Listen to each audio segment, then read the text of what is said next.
Hello students.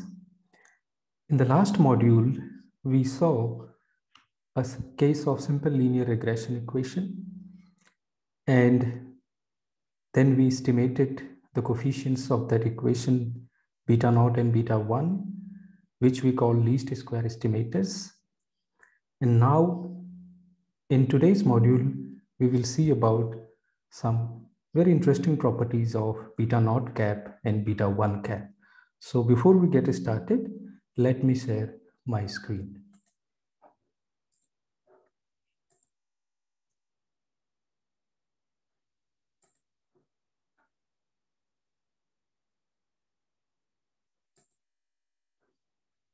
So as you can see, our model is for each observation is yi is equal to beta naught cap plus beta 1 cap xi epsilon I. And we believe that these beta naught cap and beta 1 cap, which are determined from the regression over a sample of the data, a sample that is coming from a larger population, are good estimators of beta naught and beta 1 cap, or the so-called true model or the true beta naught and beta 1. Since we determined these beta naught 1, beta cap, beta naught cap and beta 1 cap using the least square method, we call them least square estimators. So the values of these least square estimators for beta 1 cap is like this: summation over I1 to n yi xi minus n x bar y bar. In the denominator, sum over I1 to n xi square minus nx square nx bar square. And for beta naught cap, the least square estimator value is y bar minus beta 1 cap x bar. And from the definitions of y bar and x bar, the sample mean values of yi is the response variable and the independent variable x. I want to write them, these beta naught, beta 1 cap and beta naught cap in a compact form. So in order to do this, please allow me to do some manipulation here. I expand first, and then we will see that they will come to a compact form, because this compact form will be used in further calculation. So if I write beta 1 cap like this here, again, summation over I1 to n yi xi minus n. From the definition of sample average of xi, I am writing 1 by n summation over I1 to n xi. And from the definition of y bar, I'm writing it 1 by n summation over I1 to n yi. And you can see this 1 by n two times, 1 by n here. So 1 by n square will be there, but this 1 by n square will, one of n will get cancelled because of this n. Similarly, in the denominator, we have summation over I1 to n xi square minus n 1 by n summation over I1 to n xi, 1 by n summation over I1 to n xi, because we had x bar square, so we have this two times, and 1 n again will get cancelled. So it is beta 1 cap summation over I1 to n yi xi minus 1 by n summation over I1 to n xi summation over I1 to n yi. In the denominator, summation over I1 to n xi square minus 1 by n summation over I1 to n xi whole square. So this is essentially the beta 1 cap. So it looks slightly a longer version than what we determined before, but we define two new terms, sxx for the for the numerator, for the denominator, that is summation over I1 to n xi square minus 1 by n summation over I1 to n xi whole square. So this is, by definition, we are writing this a new term as x, x, x. So we are defining s, x, x as like this. Similarly, for the cross terms, that is x and y, the sxy is equal to, it is written as summation over I1 to n xi yi minus 1 by n summation over I1 to n xi and summation over I1 to n yi. So this is again defining a new term as sxy. The sxy here can be written as also summation over I1 to n yi xi minus x bar. You must be thinking, how can I do that? So that we can see, if I take yi inside and multiply it with each term and take the summation operator also inside, so it will be summation over I1 to n yi xi minus summation over I1 to n yi x bar, right?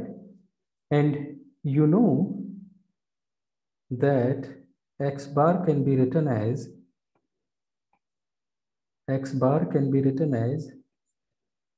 1 by n summation over I1 to n xi.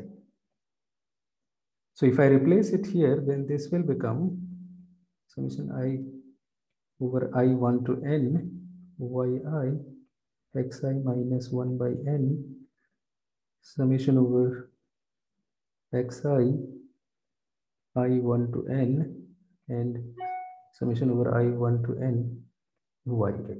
So essentially it is this term as we can see, right? So this is another way of writing sxy essentially. So beta 1 cap is written in a compact form sxy divided by sxx. Now, if we have written it in this form, the benefit of writing in this form is that certain things will become clear. That is, beta 1 cap is sxy divided by sxx. So you know that sxy is summation over I1 to n xi minus x bar multiplied by yi divided by sxx, because sxy can be written like this and one sxx we have in the denominator. So we are writing it essentially like this. Now I replace the first term, this term, as with a new term ci. So beta 1 cap sxy divided by sxx is summation over I1 to n ci yi. So I simply making it in a more compact form and replacing this by ci. I'm sorry. So this is our ci. Now, by writing this in a compact form from here, it becomes clear that beta 1 cap can be written as in terms of linear combinations of yi's. What happens from this? It has an important implication. It says that beta 1 cap, which is determined from a sample of yi's and the data, not only yi's, that is xi and yi data, in fact. So, but I'm talking about a sample of data. You see that beta 1 cap will have a distribution similar to the distribution of yi's, right? And we know the distribution of yi's are normal distribution, because yi's at each x are sampled from a population of the data which is coming from, which follows a normal distribution with a mean beta 1, beta naught plus beta 1x. So that is what we wrote. Expectation of yi was beta naught plus beta 1x, and variance of yi was essentially sigma square. However, this equation doesn't imply that beta 1 cap will also have the same expectation and the variance. It does imply that they may have a similar distribution. that is in this case a normal distribution. So you can imagine now that beta 1 cap is a normal random variable, where Ci is this. So if it is a normal random variable, now from practical point of view, you can think it as that as our sample of data is changing, beta 1 cap is also changing. So if I'm sampling the yi's 100 times, so I will have 100 values of beta 1 cap. And you might be interested in knowing that what is the distribution of beta 1 cap, right? So this we don't have to do 100 times, and we already saw that it will be a normal distribution, or most in all probabilities, it can be a normal distribution after looking this equation here. So expectation of, so now if it is a random variable and that to a normal random variable, it will have a mean and a standard deviation or variance. I'm sorry. So expectation of beta 1 cap is equal to, we can write expectation now, expectation as summation over I1 to N, because this is beta 1 cap. Ci yi is equal to summation over I1 to N Ci expectation of yi. So you see that I have taken expectation operation inside the summation operation. So this happens only when yi's are independent random variable. That means y1 is a random variable, independent random variable, y2 is an independent random variable, y3 is an independent random variable. And this we have already seen that at each x, y is an independent random variable. So then only the expectation of sums can be a sum of expectations. So that is what we have done here. So it has become Ci, summation over I1 to N Ci expectation of yi. Now suppose my true model, that is what we are looking for, is yi is equal to beta naught plus beta 1 xi plus epsilon I, right? And we are saying that beta naught cap and beta 1 cap are estimators of these so-called true model. So expectation of beta 1 cap will be written as summation over I1 to N by replacing yi here. So the expectation of beta naught yi will be beta naught plus beta 1 x simply, right? So it will be beta naught plus beta 1 xi.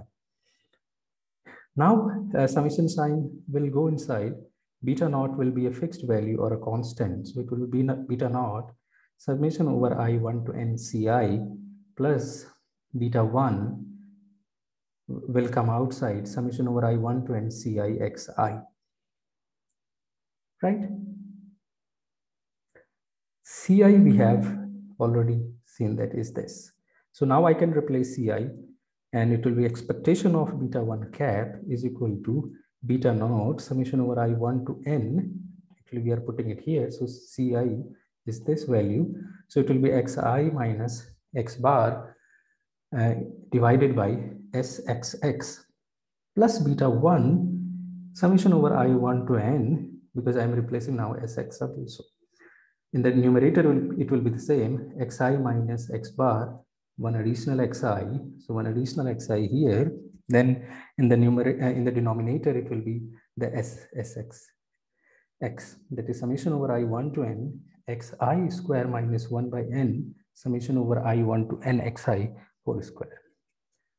You must be thinking that here I expanded sxx, but here I didn't, because I thought if I write both together, it will occupy lots of space, given that my numerator is already going to become 0. How? Summation over I1 to N xi minus x bar. So I can take this summation sign inside, or the summation operator inside. So it will be summation I over 1 to N xi minus summation I over 1 to N x bar. This from the definition of sample average, I can write it Nx bar minus Nx bar is equal to 0. So we can see that this term has become 0. Now we have to see what happens to this term. So expectation of beta 1 cap is equal to beta 1 summation over I1 to n xi minus x bar xi, in the denominator summation over I1 to n xi square minus 1 by n summation over I1 to n xi whole square. Now let's see what happens first this term here in the numerator. Summation over I1 to n xi minus x bar xi. So if I have written explicitly summation sign and summation runs over I1 to n, and in some cases I'm missing it, but it is implicit that summation is going over I from 1 to n, where n are total number of observations. So let me write it here also, that n is total number of observations.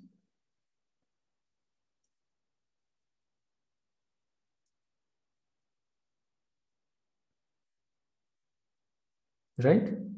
So we can expand this and then see what happens.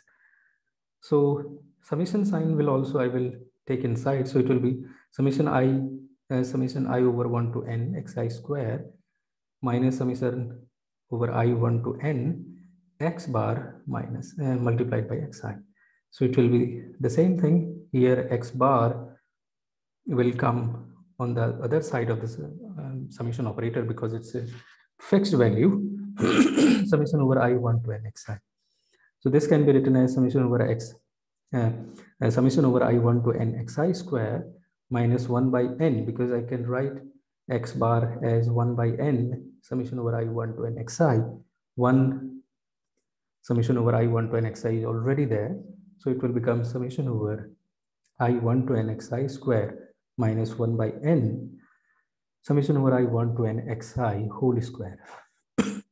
So you can see that this and this are identical. So actually, so this will become equal to 1, right? So what we have is expectation of beta 1 cap as beta 1. So we clearly see that on an average from different samples, the value of beta 1 cap will approach the value of the true beta 1. So in that case, we call it that beta 1 cap is a unbiased estimator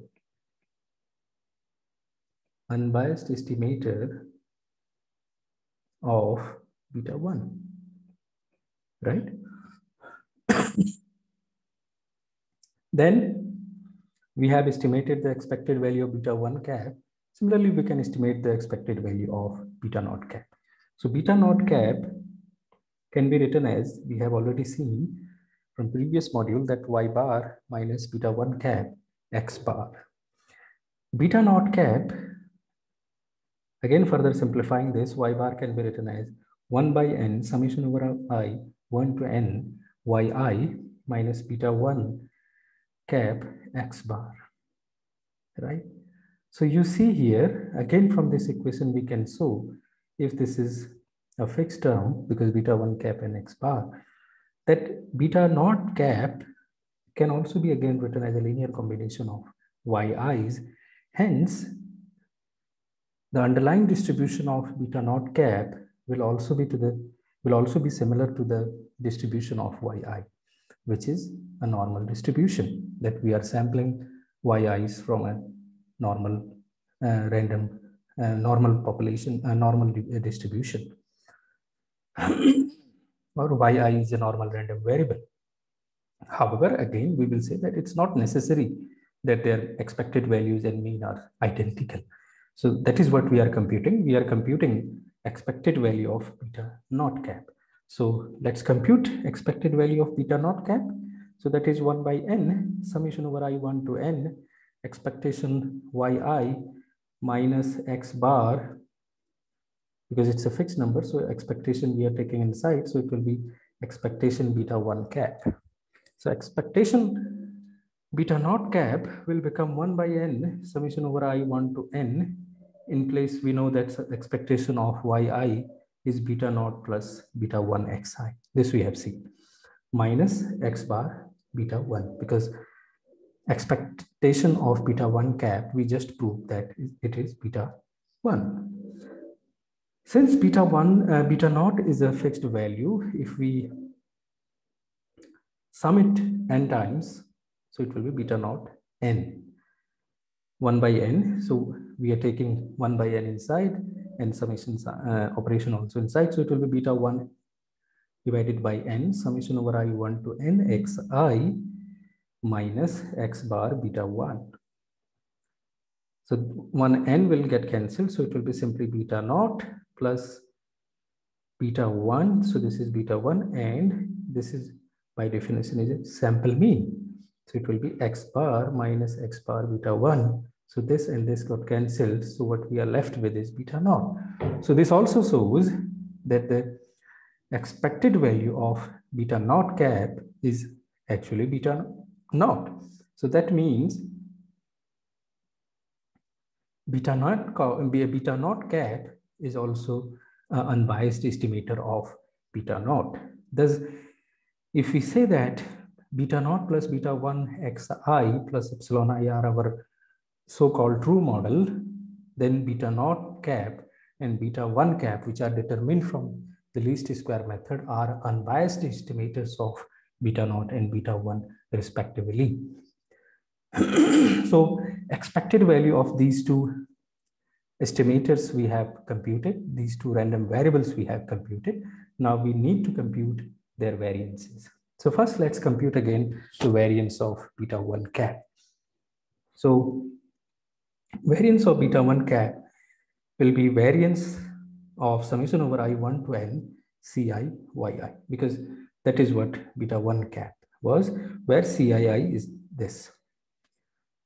Again, knowing that from the fact that yi's are being drawn from the independent distributions of yi's, so it is an independent random variable, identically independent random variable, distributed random variables, what we have seen in the last couple of modules, IIDs. So I can take variance sign inside of the summation operation. So that will be the variation operator inside the summation operation. So it will become Ci square, summation I over 1 to n Ci square, variance yi.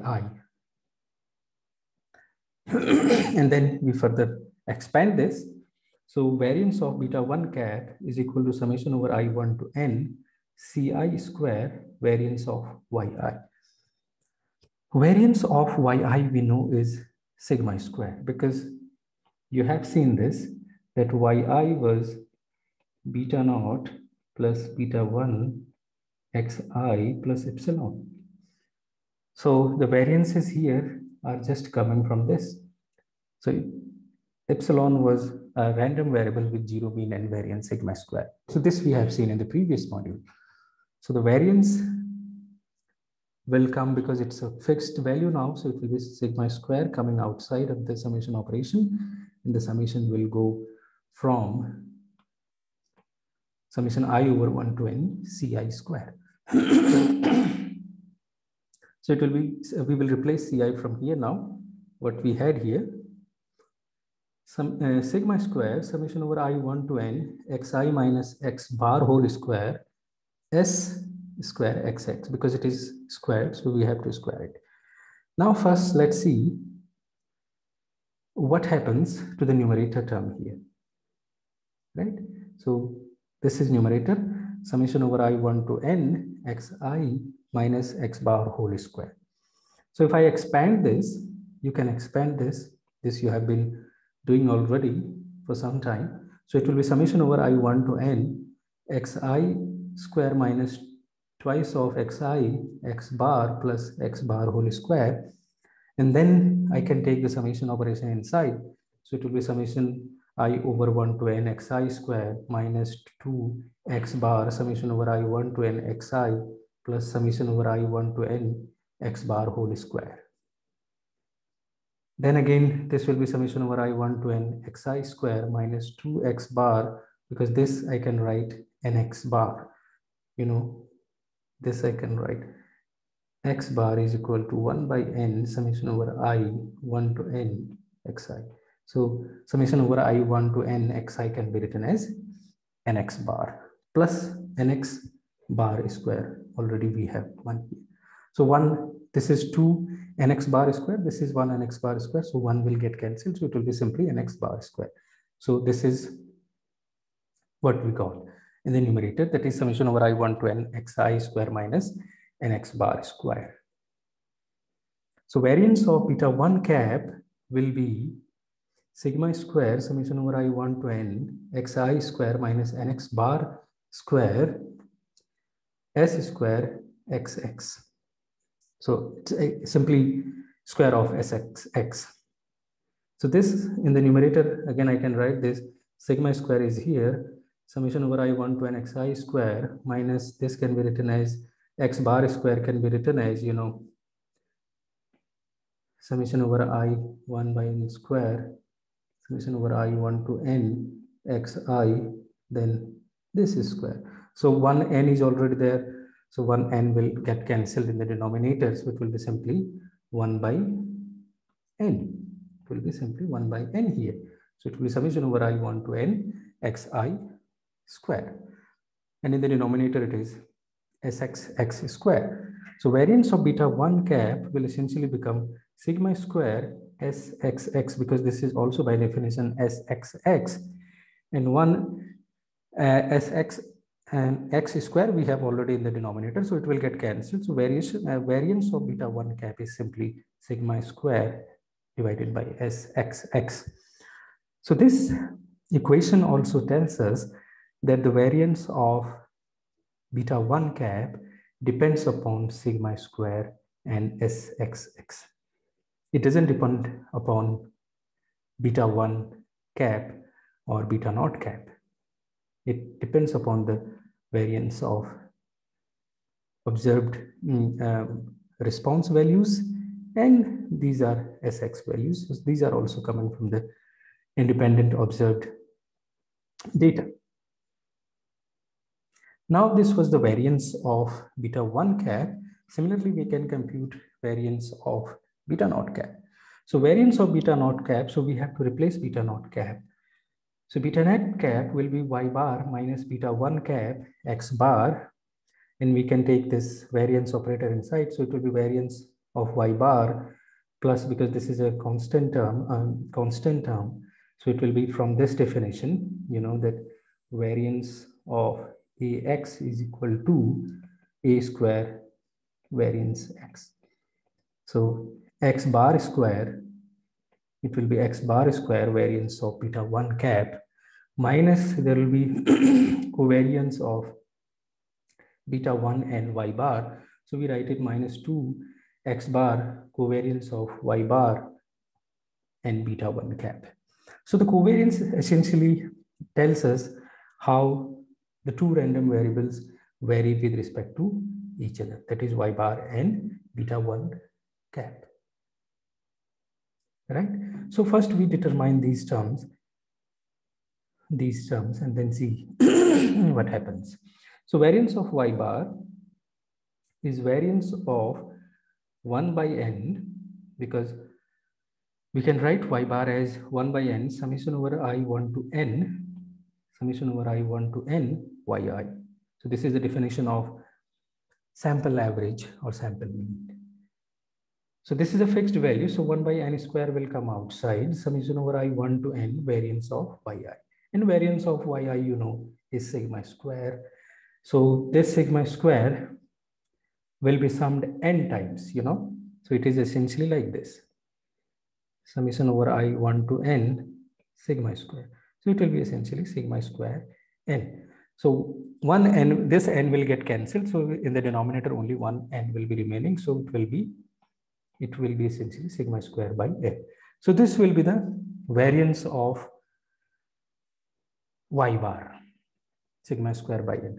I think in one of the previous modules we have already seen this variance of the mean. Covariance of y bar and beta 1 cap, this will be equal to 0, and this we can quickly prove that how it comes to 0. So this is defined as, so by definition of covariance, it can be written as expectation of y bar minus expectation of y bar multiplied by beta 1 cap minus expectation of beta 1 cap. So there are these two terms are getting multiplied here, and then their expectation. So expectation, so this term we can write it as average residuals. So this average residual is epsilon, or average error, which we have seen is as epsilon bar summation over I1 to n, because beta 1 cap is summation over I1 to NCIYI. That is what we wrote beta 1, you remember, beta 1 cap. So that is what beta 1 cap. So here also we have this beta 1 cap. So beta 1 cap, no, not here. So beta 1 cap, we had, I think, yes, we have beta 1 cap is here.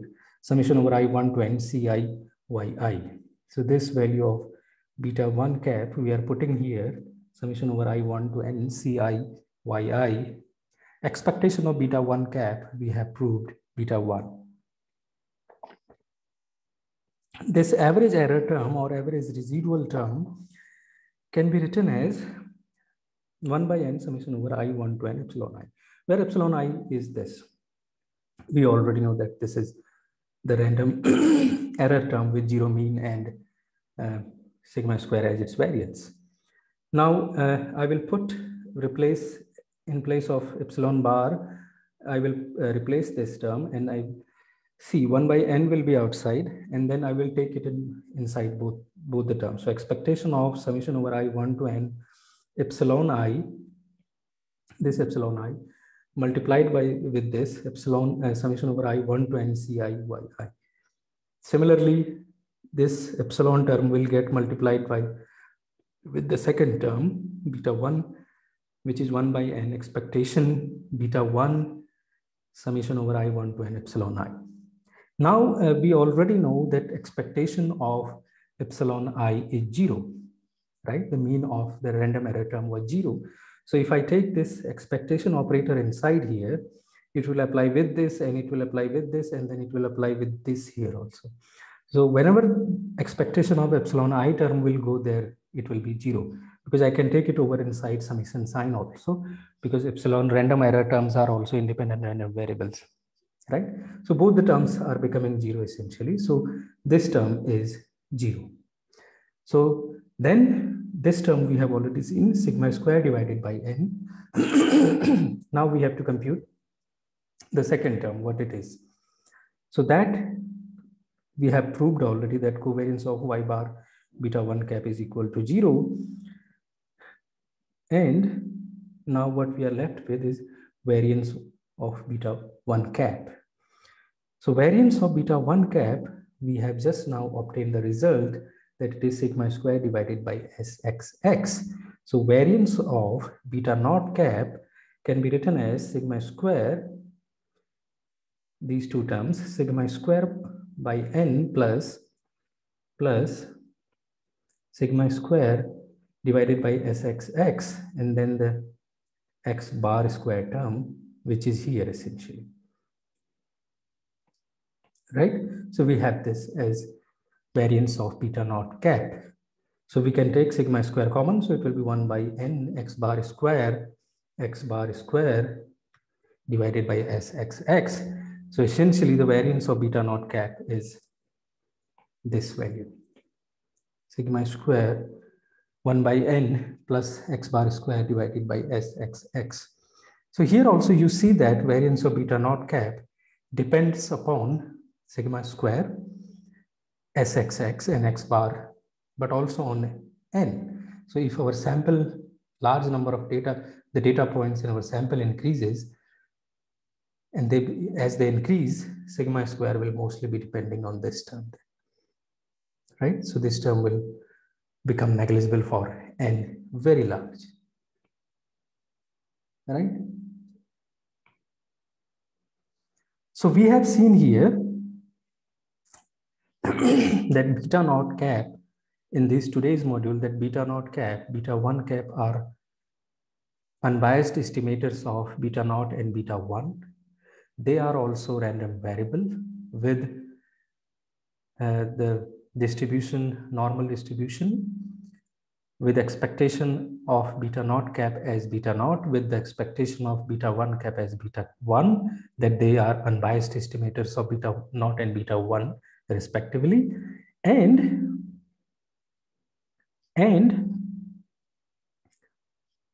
their variances depend upon the variance of the response variable sigma square, right?